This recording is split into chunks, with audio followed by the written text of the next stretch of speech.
Comment travailler à distance en tant que community manager ou encore comment j'ai pu travailler pour mes clients à distance tout en étant à Bali ou faisant le tour du monde. Salut à toi, moi c'est Justine et j'accompagne les femmes à créer une activité sur mesure leur permettant de travailler en ligne pour pouvoir générer un revenu et voyager en même temps. J'ai commencé en tant que community manager et aujourd'hui j'accompagne les femmes à faire la même chose. Il existe plusieurs façons de faire en sorte de pouvoir travailler à distance en tant que community manager et on va les voir dans la suite de cette vidéo. Avant de commencer, il est important que tu fixes tes objectifs et que tu les planifies afin d'être efficace. Surtout lorsqu'on travaille à distance en tant que community manager. Premier conseil, ça va être utiliser les bons outils pour rester en contact. Pour cette partie-là, je t'invite vraiment à voir avec ton client par quels moyens il préfère communiquer avec toi. Ça peut être sur WhatsApp, ça peut être sur Messenger ou encore moi je sais que je travaille vraiment tout ce qui est lié à ma vie pro maintenant, j'utilise Slack. C'est pareil, j'ai tous mes prestataires dessus. Donc c'est vraiment à toi de voir avec ton client si vous voulez créer vraiment un espace de travail sur Slack qui pour moi est la meilleure plateforme pour pouvoir travailler en collaboration. Tu peux te faire différents canaux pour gérer chaque réseau social ou alors tu peux directement voir avec ton client si lui ne l'utilise pas déjà au sein de son entreprise et qu'il t'ajoute en tant que membre et dans un de ses canaux. Ensuite, n'hésitez pas à utiliser Zoom qui va vous permettre de faire des visioconférences à distance. Mon tip, c'est en fait de synchroniser Zoom à ton agenda. Comme ça, tu peux gagner du temps et tu peux directement créer en fait ta réunion et ça te génère automatiquement le lien Zoom.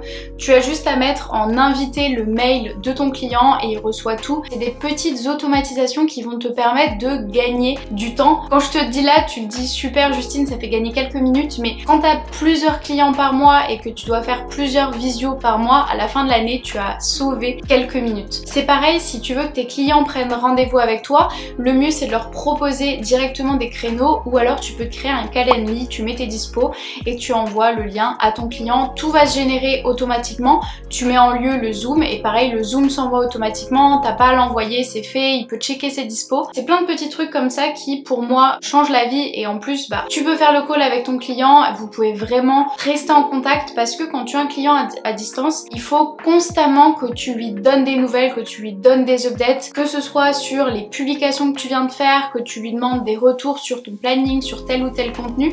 Il faut que tu montres que tu es actif parce que je sais que moi, d'expérience, la première fois où je suis partie à l'étranger alors que j'avais encore mes contrats sur Bordeaux et que je vivais à Bordeaux et que du coup j'étais présente en réel, quand je leur ai dit que je partais, ils m'ont dit mais tu pars en vacances? Et j'ai dit bah non en fait je m'en vais pour travailler aussi et dans leur tête en fait le fait de voyager les gens se disaient que j'étais en vacances alors que clairement je passais la majeure partie de mon temps derrière mon ordinateur. Donc ça c'est vraiment super important de donner des updates de tout ce que vous faites, de ce qui fonctionne, de ce que vous avez fait comme nouveau contenu, c'est super important. C'est pour ça que faire des points de rendez-vous en visio ou en tout cas rester sur des outils comme WhatsApp, Messenger ou Slack, ça te permet vraiment de montrer que tu es présent et que tu es derrière ton client.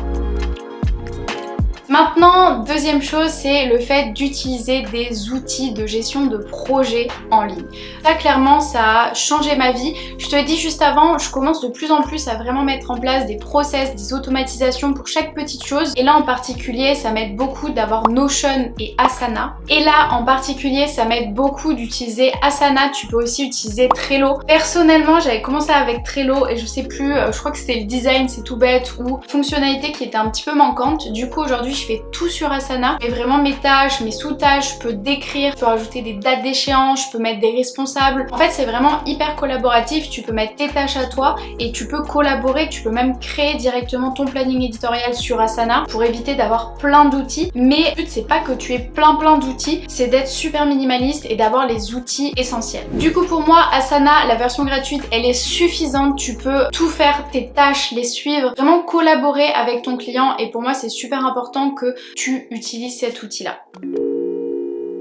Mon troisième conseil, ce serait d'utiliser les bons outils pour gérer les interactions avec la communauté. Par ça, j'entends, quand tu es CM, la traduction littérale, c'est animateur de communauté. Tu es là pour créer une communauté, pour fédérer une communauté, tu dois interagir avec cette communauté. C'est vraiment ton job. Et pour ça, ils te font les bons outils. Et même ça, tu vois, c'est quelque chose que j'essaie souvent de transmettre dans mes vidéos YouTube, c'est le fait d'être productif, d'être efficace pour pouvoir justement travailler vraiment à fond quand c'est ton créneau d'horaire et quand dehors tu puisses profiter, voyager. Bref, on revient à la partie vraiment pro, casquette pro. Il faut que tu utilises les bons outils pour interagir avec ta communauté. Je sais que tu peux directement aller sur Instagram, répondre depuis là, mais si tu réfléchis bien, tu perds un temps fou alors que tu pourrais utiliser un autre outil directement créé par Facebook qui s'appelle Meta Business Suite. Ça a changé ma vie, ça m'a fait gagner un temps fou parce qu'avec Meta Business Suite, tu peux voir en fait directement tous les commentaires des utilisateurs, que ce soit sur Facebook ou Instagram, et tu peux aussi voir tes DM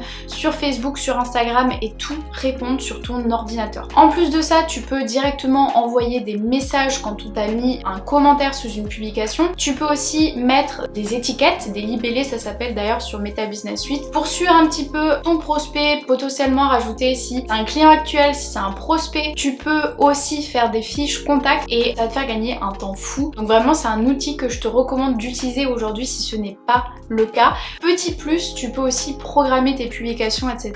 via Meta Business Suite. Je te l'ai dit, tu peux tout rassembler sur cet outil et pour moi, c'est super important d'être efficace et productive pour pouvoir travailler et voyager en même temps. D'ailleurs, j'en profite pour te parler de la présentation gratuite que je t'ai faite, qui est dans le lien dans la description, où je t'explique comment j'ai fait pour devenir community manager, comment me lancer en tant que freelance, avoir ces compétences, trouver mes premiers clients, lancer mon activité, signer mon premier contrat. Je t'explique tout dans cette vidéo, donc si ça t'intéresse, va cliquer juste en dessous.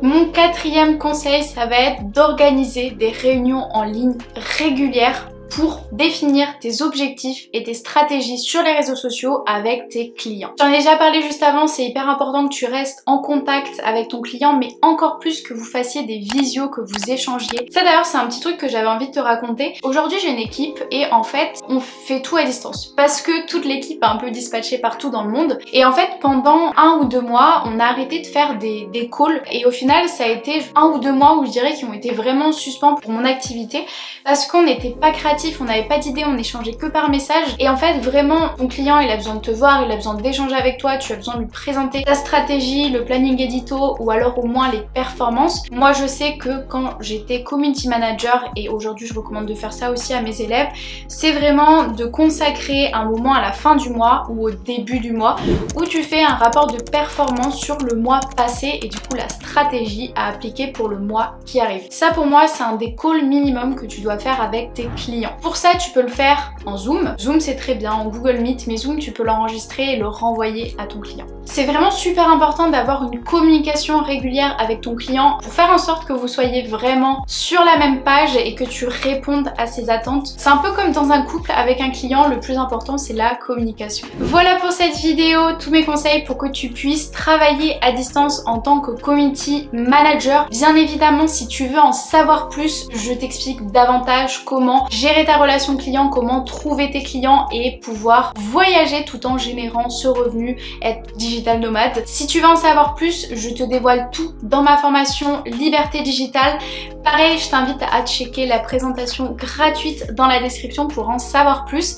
N'hésite pas à liker cette vidéo si elle t'a plu, si tu as pu apprendre des choses. Forcément, tu as appris des choses dans cette vidéo d'ailleurs. N'hésite pas à t'abonner aussi à ma chaîne pour ne louper aucun de mes conseils. Et je te dis à très vite dans une prochaine vidéo.